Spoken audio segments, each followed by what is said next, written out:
questions then. So I'm just going to read these off. So first off, well done for making it through this year alive and keeping your businesses safe.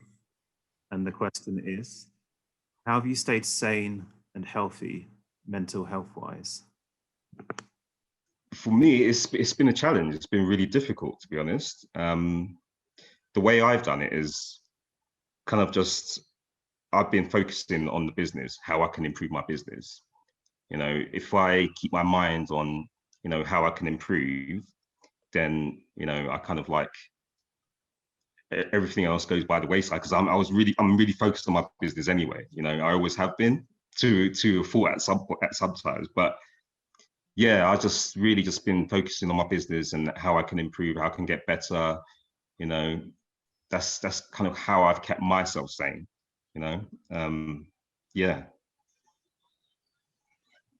I think I've tried to get a better work and personal balance in order to be able to function at work, because like you say, when you work for yourself, you're sucked into it like all the time. And I think with COVID and just especially being customer facing and not wanting to necessarily expose myself too much, by actually reducing my working hours and opening hours and kind of condensing that is giving me more time to just not be working, not be so active, and just even if I'm at home just tuning out, it's actually just kind of balanced stuff out for me a little bit, especially as it's getting colder now. So that's helped me definitely. Yeah, I would say also, yeah, it's important to get the work life balance correct, because you can find when you are in business, it can take over your whole life. Mm-hmm. And COVID kind of made me realize that you do need time just to step away and just to take stock of everything. And, you know, it's good to have downtime and not think about the business as well, you know? So I think that's a good lesson that's been learned. And I think as well, I've realized, like, because you want to work, you want to build, you want to be successful, whatever success looks like to you, you want your work to grow. I have experienced even having guilt for not wanting to work or not wanting to open today or just doing less. But I've realized that in reality, if I am not 100%, then the whole thing fails. So it's okay to maybe not go in today or whatever it is. You need time for yourself, because in the end, you just run yourself down and you find you're just going to be ill anyway. You're going to be sick anyway. There's no point. You make sure you're healthy yourself, and then your business will thrive. You know, you'll be able to focus 100%, and you know, you can put your best into it. If you're not healthy and you're not feeling well, and you know, even mentally you're fatigued, then it's not going to help your business, is it? So yeah. You need to be well physically and mentally as well in order to help your business. Exactly. So I would like to know, first of all, where they can find out more about you and your respective businesses online. I'll say, first of all, I don't actually have a website at the moment, which is a bit weird. It's weird. But anyway, I'm on social media. So social media, you can find me on Instagram, fashtag clothing. Just type in fashtag clothing. I'm there. Also on Twitter as well, but I don't really use it that often. I'm on Facebook, the same. So yeah, but mainly you'll find me on Instagram. So just type in fashtag clothing, you'll find me there. What was the other part of the question? So yeah, I need to build a website. I need to have a website, because obviously a lot of my clients as well are asking me to whether or not they can sell their stuff online, like through me, sort of thing. So I'm kind of like in collaboration with some of my clients, and I'm in the process of building a website now. So that's gonna be there eventually. So yeah, that's one thing I'm going to be incorporating when I'm in next year, definitely. So I'm on Facebook, Instagram, Twitter, and the website is all Caribe UK. And then to ask, what resources would you like to sort of add to your toolkit for 2021? What things are you missing or aware of missing that you'd like to develop? Building a team, that's really important now. So I just hired one person, which I'm excited about. And I would love to build in so with even the young people that you guys are working with, just someone who is at college or school who loves cooking and would love to be just submerged in somewhere where they feel safe as well. So all that cultural stuff, and can learn and develop and grow or something like that, as much as just hiring a regular person, because I feel like that has a different meaning when you've kind of brought someone through. So I'd love to do something like that. Would you consider yourself ethical businesses or conscious companies in terms of waste and sustainability and some of those other things? I hope so. I hope I am.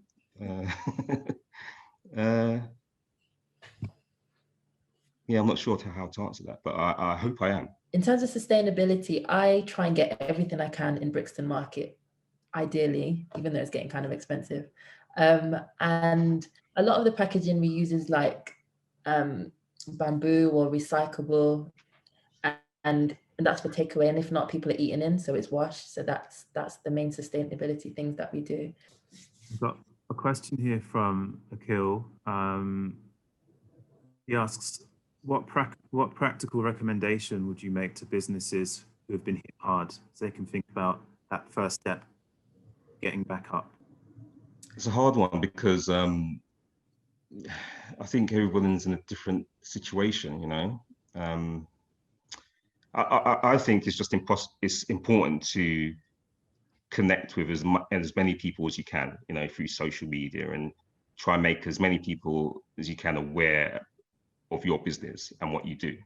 I just think at the moment, that's the most important thing, you know.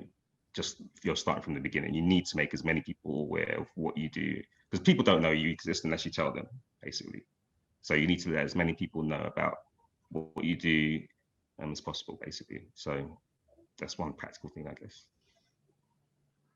It's kind of vague, but I guess just find a way to diversify, like whatever strengths that you have, especially if you're a creative person. I feel like, you know, you can make something out of something, as general as that sounds, but or even collaboration, you know, like joining in with someone else in whatever they're doing, if your businesses can cross over. Obvious one, obviously, like just research as much grant funding, because there's a lot of money flying around now that probably wouldn't have been available if it wasn't for the pandemic. Like the Prince's Trust was offering grants earlier this year. They're the things that are coming to the top of my head. Funding is important as well. Yeah, try and look for as many. Yeah, you need to do a lot of research online and find out what's possibly available for you. So yeah, definitely do that. It's important. I was going to ask a further question to that. You know, I was thinking about your answers earlier, and I was thinking about recalibration and how did you revisit your whole business model when this all stopped, and sort of do that thinking, and then, you know, or was it because obviously it couldn't be back to business as normal. There had to be some changes by necessity, but how much, like, because obviously we're in a space now where in 6 months' time, we might be back to some kind of a normal. So the stuff you're doing now, it's either interim or it's long term. So I'm just kind of curious as to like how your model has changed and whether it will stay changed, or you see this as a necessary step to get you through this period. I think for me, I've always wanted this business to supersede just being a restaurant and be a brand.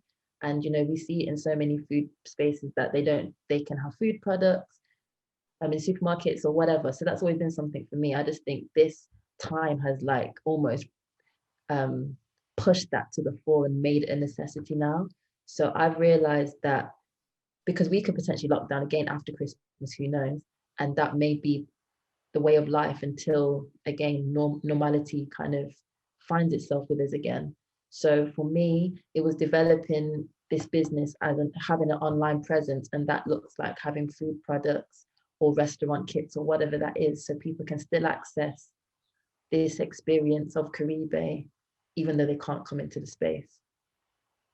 For me, to be honest, a lot of my practical work hasn't had to change. You know, it's remained pretty constant. It's consistent. It's the only thing that's what I've learned is how to work from home, basically, because a lot of my work is I've got big equipment and stuff, so I've had to take that during the gaps. I've had to take stuff home and start working from home. So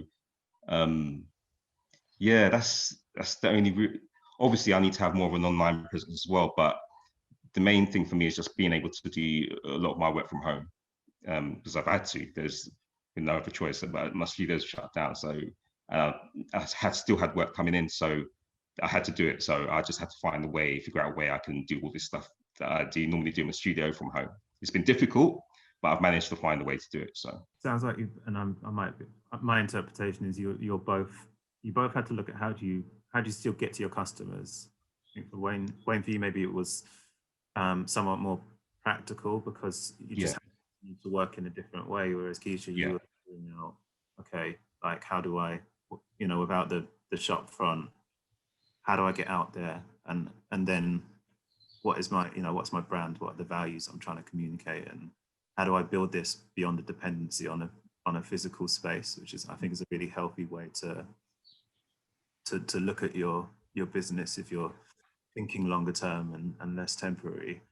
I wanted to ask, and I hope you are, but like, are you optimistic about the future for fashtag and for Caribe, having come through all of this? Yeah, personally, I'm very optimistic, to be honest. Like I said, a lot of new business opportunities just opened themselves up to me, during this time. So I've been, like I said, one of the lucky ones. So I'm very grateful. I've had opportunity to work. A good thing I did recently was work with a TV production company who produced a show called Sorry I Didn't Know, to commemorate Black History Month.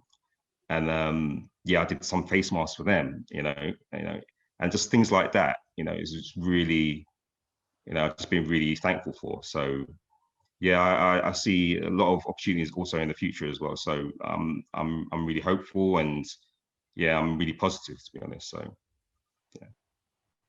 I agree. I think there's been a big shift in awareness on so many levels from all the things we've discussed. And I think ultimately, being a Black business, people are paying attention in different ways. Being a small business, people are paying attention in different ways. And everything that's happened in general has really just opened up the playing field and just allowed, other people to thrive and shine and stuff. So I'm excited just to be able to keep, to even have the option to keep going as well. I'm so grateful for that. I think it's important in terms of like collaboration as well. I think there's a lot more opportunity to do that. I think a lot more people are open to that. So that's been a really good thing as well. Agreed. And that's a perfect segue. I've got a quick question from Zola. What would be your dream collaboration or partnership in the future?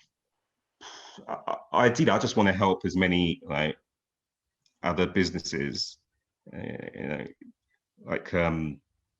young people, especially when they come to me. And there's a lot of people come to me who want to start their own clothing lines, clothing labels, and they don't know how to go about it. So I really enjoy doing that.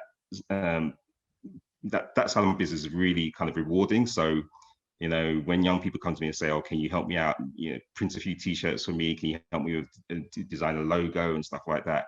That's just something I really enjoy doing. So, I just love to do, the more I can do that, the better. So that's kind of really what I'm hoping for in the future as well. Oh God, I actually don't have an answer for this question, but I'll just say what I would love to do. So whoever could provide the collaborative part, let's just say, I would love to do something that explored the Caribbean, and I could delve into the culture and the food and stuff like that, and that be like documented or something. So I don't know, Ainsley Harriet, Levi Roots, whoever, but that would be the best. Thank you both for that and for your time today, honesty, and just sharing your experiences. I'm really grateful for you to take the time out. I know how busy you both are because of this year. So it's really appreciated. And I think it's been a great conversation to witness, and I hope other people will have taken something from it, because I think there's a lot there that we can hold on to and share through our networks. So thank you all for being with us.